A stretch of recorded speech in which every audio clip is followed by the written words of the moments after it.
Oi gente, tudo bem? Eu sou Ana Lu e eu li Distância de Resgate, da Samantha Schweblin. Bom, vou começar dizendo que eu só conheci e, enfim, peguei pra ler esse livro porque ele foi a escolha de setembro pro Leia Mulheres do Rio de Janeiro. Foi a primeira vez que eu participei do grupo por lá. Eu fiz um vídeo falando um pouquinho sobre o Leia Mulheres, vou colocar o link aqui nos cards. Mas enfim, eu moro em Curitiba e eu frequento o grupo de Curitiba, só que eu estaria no Rio quando aconteceria o encontro de setembro do Leia Mulheres do Rio e eu aproveitei que o livro era fininho e falei, poxa, vou ler e vou participar. E foi bastante interessante. Certamente seria um livro que, assim, eu não leria, né, se não fosse por essa ocasião. E eu gosto de ter experiências desse tipo, de ler coisas inusitadas. Bom, vou começar falando que eu nunca tinha ouvido falar dessa autora. Ela é argentina e, segundo Mari Vargas Llosa, ela é o maior expoente da literatura na língua espanhola contemporânea. Então, assim, fiquei super curiosa pra ler. Pelo que eu pude ver, ela é uma autora mais de contos, então ela tem alguns livros de contos. E esse livro aqui é seu primeiro romance. Na verdade, eu não sei nem se pode ser considerado um romance, ele é meio que uma novela, ele é bem fininho. E ele surgiu de um conto que ela não estava conseguindo terminar enquanto um conto, né? Então ele não ficaria fino o suficiente para caber na categoria de conto e por fim ela resolveu transformar nessa novela que estão chamando por aí de romance, mas enfim, também, né, não sou eu que vou ficar encrencando com isso aqui. Outra coisa que eu vou falar é que assim que eu terminei de ler, eu dei graças a Deus que eu li para um grupo de discussão, porque eu terminei com um enorme ponto de interrogação na minha cabeça e eu falei, gente, eu preciso discutir esse livro porque eu não sei se eu entendi, eu não sei. E depois eu descobri que essa era a ideia da autora mesmo. Inclusive eu falei no grupo que esse é um livro que é o perfeito exemplo daquela história de que quando um livro é escrito, ele não é mais do autor, ele é do leitor. Porque com as discussões do grupo eu percebi que cada um tinha uma leitura assim completamente diferente. Esse livro dá margem pra muita coisa. Eu vou falar um pouco do que eu pensei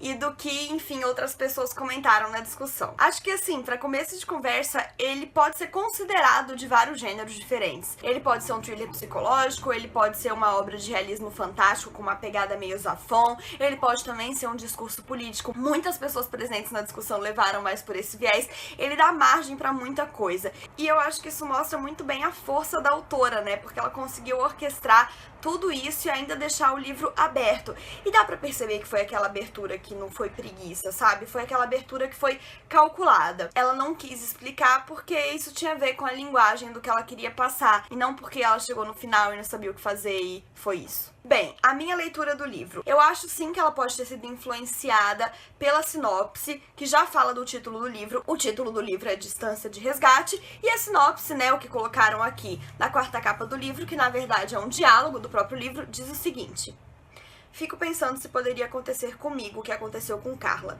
Sempre penso no pior. Agora mesmo estou calculando quanto demoraria para sair correndo do carro e chegar até Nina, se ela corresse de repente para a piscina e se atirasse. A isso dou o nome de distância de resgate, que é como chama a distância variável que me separa de minha filha, e passo a metade do dia fazendo esse cálculo, embora sempre arrisque mais do que deveria. Eu acho que por causa disso, e por causa de eu já ser interessada pelo tema, pra mim isso foi um livro sobre a loucura da maternidade, sobre o quanto as mães ficam vulneráveis e sempre tentando proteger os seus filhos, e sobre como elas buscam uma perfeição que não é possível, né, que não tem como. Então pensar no título e nesse trecho específico do livro foi o que me mergulhou na história pensando, ok, esse livro vai contar da história de uma mãe que quer proteger a filha acima de tudo. Então essa foi a visão que eu fiquei do livro. A parte disso, o livro ele é construído em um diálogo. Então o que a gente vai acompanhar nele é um diálogo enorme que a gente não entende direito entre quem está acontecendo. A gente vai entendendo ao longo do livro, e eu não vou contar porque seria spoiler, mas através desse diálogo a gente vai acompanhar um fato que aconteceu. A mãe, né, que é a personagem principal do livro, é a Amanda, que é a mãe da Nina, e elas viajaram de férias, enfim, para descansar para um vilarejo, enfim, no interior, uma coisa assim. E elas foram antes do pai da Nina, porque ele tinha que trabalhar ainda alguns dias, elas queriam curtir mais tempo de férias. Só que chegando lá, a Amanda vai perceber que esse vilarejo, na verdade, é meio esquisito. Logo de cara, a vizinha, né, dessa casa que ela alugou é uma pessoa que mora fixamente lá, então ela não tá ali de férias, ela tem um emprego lá, ela vive lá, ela vai meio que invadir a vida da Amanda e vai começar a contar uma história, assim, meio como se ela precisasse de alguém pra desabafar. Ela vai começar loucamente a contar a história do filho dela, do que aconteceu com o filho dela, que o filho dela ficou doente, foi assim assado, e ela vai começar a narrar pra Amanda essa história com detalhes. A Amanda vai ficar, assim, muito confusa, porque ela vai perceber que essa mulher é meio louca, ela vai ficar um pouco de medo dessa mulher, e ao mesmo tempo ela vai ficar impressionada com a história, ela vai ficar com muito medo que isso aconteça com a filha dela. E a gente vai perceber que esse vilarejo é muito esquisito, e é aí que entra a pegada do realismo fantástico / thriller psicológico. Na capa do livro, a gente tem várias, né, larvas, insetos, vermes, e isso, claro, vai ter a ver com a trama, mas muitas outras coisas. O que eu falei sobre pessoas que encaixaram esse livro num discurso político é porque ele vai falar de meio ambiente e do problema dos agrotóxicos. Mas eu fiquei, enfim, impressionada com isso na discussão do Leia Mulheres, porque pra mim, essa parte, assim, não foi algo que me marcou. Eu falei, gente, eu nem tinha pensado em agrotóxicos. Mas depois que as pessoas falaram, eu percebi que também poderia fazer sentido. Então, eu não posso falar muita coisa, porque realmente ele é um livro fino, mas é aquela coisa, ele tem muito suspense, você vai ficar perdido diversas vezes na leitura, ele vai trazer uma agonia muito grande, e foi isso que a leitora quis passar mesmo, porque a gente percebe o tempo todo na agonia das personagens, tanto da Amanda quanto da Carla, que é a vizinha louca que tá contando uma história pra ela. E o diálogo, só pra deixar claro, não é entre a Amanda e a Carla, tá? A Carla contando as coisas pra Amanda faz parte desse outro diálogo, que, enfim, eu não vou falar exatamente o que é. Bem, como eu já comentei, pra mim o que mais gritou no livro foi essa relação da maternidade com a obsessão.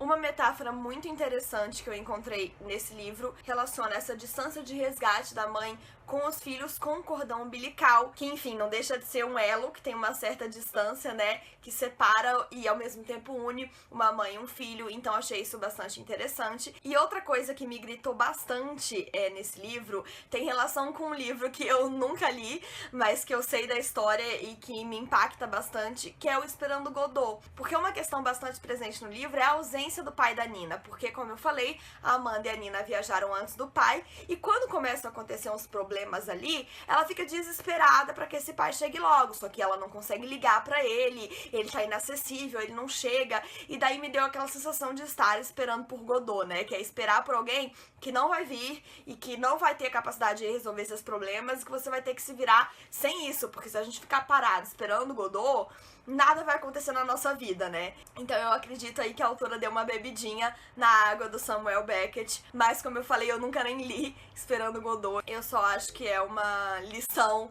que tá presente em muitas outras obras e na nossa vida também, né? Mas enfim, acho que é isso. Foi um livro que eu li super rápido, realmente não dá pra falar muito sobre ele, o vídeo fica bastante abstrato mesmo, mas é pra não dar spoiler, porque é aquele tipo de obra que acho que qualquer spoiler pode estragar muito a experiência de leitura, porque ele é pra ser misterioso, ele é pra ser um suspense. E além disso, pra não influenciar muito a visão que as pessoas vão ter do livro, porque, como eu falei, é muito interessante que cada um tenha a sua própria visão. E essa foi a coisa que eu achei mais legal de perceber na discussão do Leia Mulheres, porque pra mim era óbvio que era um livro sobre maternidade, e eu descobri que não era.